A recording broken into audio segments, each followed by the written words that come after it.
one is how to identify the technologies required to provide a VPN. So it's not, you have to press sync to present it.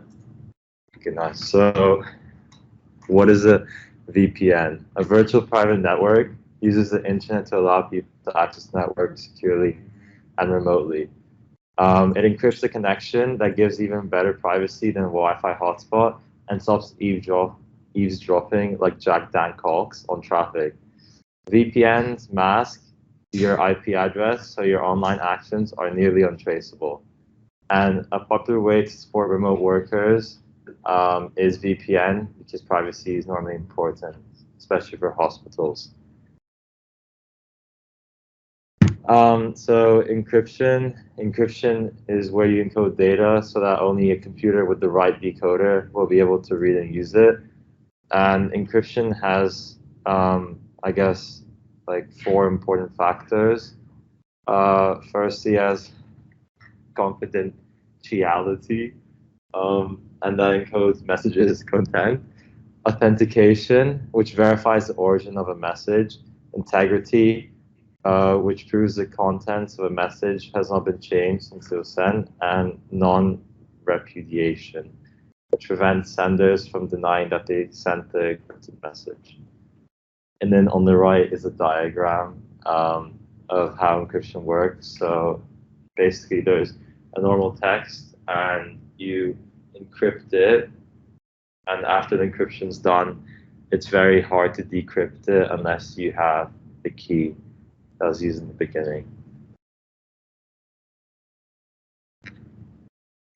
Next one is tunneling, and tunneling involves establishing and maintaining a logical network connection. So it's basically where you kind of create a tunnel from your device to the device you're trying to reach using the internet. And on this connection, packets constructed in a specific VPN protocol format, they're basically encapsulated with another protocol, and then they're transmitted, and it's only de-encapsulated on the other end. And in the diagram, it's something called multi-hop tunneling, where it's encapsulated multiple times, and then when it goes back, it's de-encapsulated. So it just provides more security. Then, so VPN technologies. So you need internet access, VPN software, router, appliances, servers, and then VPN concentrators. And those are just a device that can handle a large number of incoming VPN tunnels. So if a company has a lot of workers that are using VPN, they would need that device in order for their connection to stay stable. So next, there's secure VPN, where all traffic on the VPN must be encrypted and authenticated. And then there are 3 types of protocols used. First one is IPsec, which is Internet Protocol Security Protocol. And this functions in both transport and tunnel modes. So it's just really secure, and it has AES, which is the Advanced Encryption Standard. And the other 2 protocols are Secure Socket Layer and Transport Layer Security, and they come with encryption.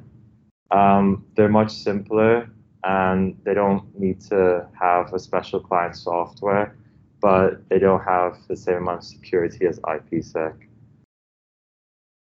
And then, so there's trusted VPN and hybrid VPN.